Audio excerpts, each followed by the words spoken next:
Welcome to Daily Focus. I am so excited about being with you this morning. And boy, things here in Michigan are absolutely beautiful. And what a great thing to be a part of the plan of God and the program of God. And what a joy to serve Him today. Well, I have entitled this one, not in your time, Lord, not mine. Um, David is going through some really deep waters. He is being accused of not only scheming to kill Saul when he hasn't. He is being accused of treason when it wasn't true. He has been said to be mad or crazy or a lunatic, and that wasn't true either. And so he's going through these really tough times because people are trying to kill him, people are trying to discredit him, and he is saying, Lord, I'm your anointed. You chose this for me, and I just want to do what you've called me to do. I want to fulfill what it is that you want to do in and through my life, and I want to be faithful. But here's all these people trying to kill me. There's all these people saying all these lies about me, and I don't know what to do. I'm just going to run to you and say, God, you can solve all of this. And I am going to be content to let you solve it in your time, not mine. I don't know what you're going through.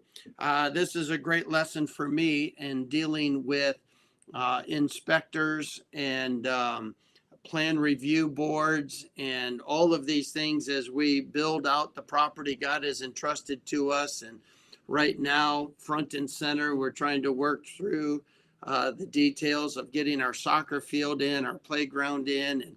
And so there's a lot going on. And it just seems like every step of the way, there is a roadblock, there's a hindrance, there's somebody being irresponsible with their responsibility or lazy with what has been entrusted to them. And that affects us. And many times I just am frustrated saying, okay, somebody do something so that we can get moving along here. And this passage is good for me because it reminds me it's in your time, Lord, not mine.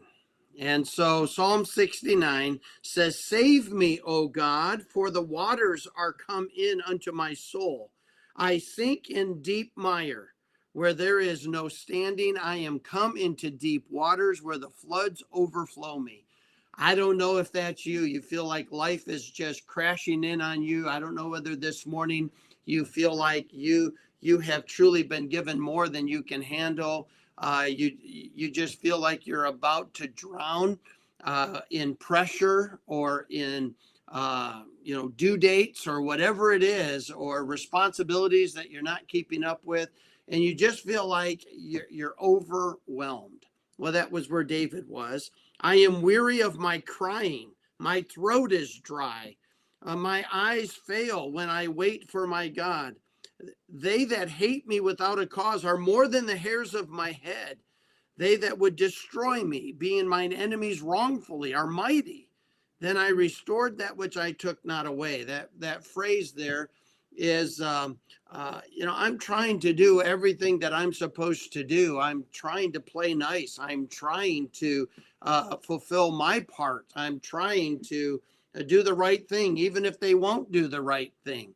And that's where David is crying out, Oh God, thou knowest my foolishness, and my sins are not hid from thee.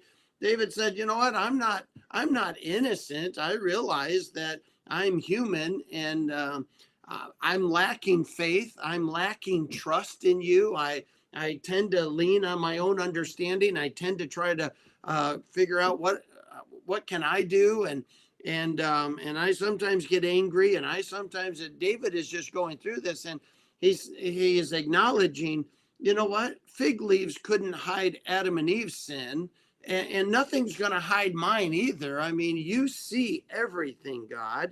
Let not them that wait on thee, O Lord God of hosts, be ashamed for my sake.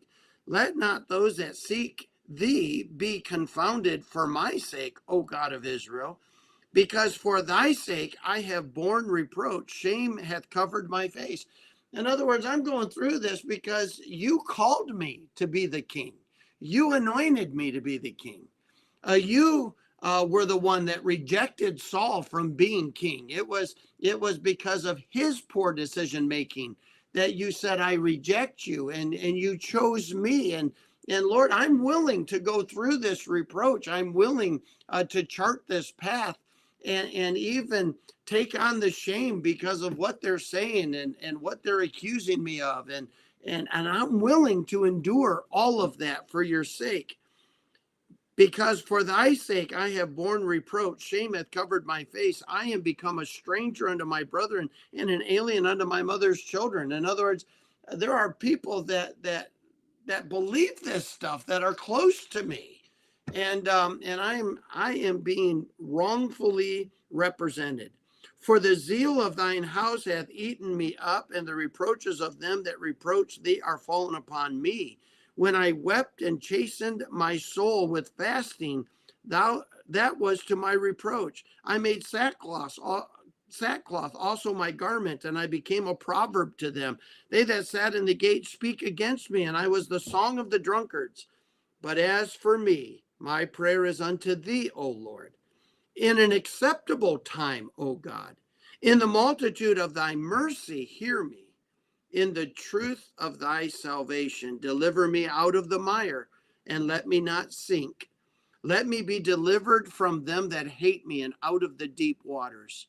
Let not the water flood overflow me, neither let the deep swallow me up, and let not the pit shut her mouth upon me. Hear me, O Lord, for thy loving kindness is good.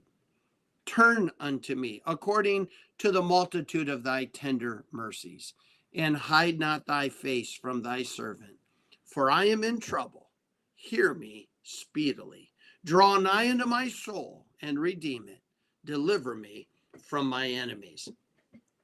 You may not be running for your life. I hope that's the case. You may not have people trying to kill you, and hopefully that's the case. But you may be in a battle for the position at work. You may be trying to, you feel like you're overwhelmed at work. You feel like you just don't know where to turn. David reminds us that we turn to the Lord, for his loving kindness is good, and his mercy is new every morning, and his faithfulness never fails. He is there. He never leaves us nor forsakes us. And so David cries out, God, would you draw nigh into my soul right now? I'm trusting you to not let the waters overflow me, to not let the pressures of life eat me up. I'm trusting you to give me the strength to keep my head above and to fulfill my responsibilities, whether it's the pressure of parenting, whether it's the pressures of life at work, whether it's the pressures of just demands of your time or energy. I know that parenting little toddlers can sometimes seem like more than I can even handle. But at that time, rather than being overwhelmed, we just run to God and we say, draw nigh to me. You know what you're doing. You cannot make a mistake. Your loving kindness is good. Your mercy is new every morning, and I depend on it. And I need you today more than ever, because I know it's you that will keep me from being overwhelmed. And I need you to help me to let it be in your time, Lord, not mine. And so may we be patient. May we be long suffering. May we trust in the Lord with all of our heart. And may we cry out, Lord, your timing is perfect. Help me accept it in your time, Lord, not mine. I hope you have a great day. I look forward to seeing you again tomorrow.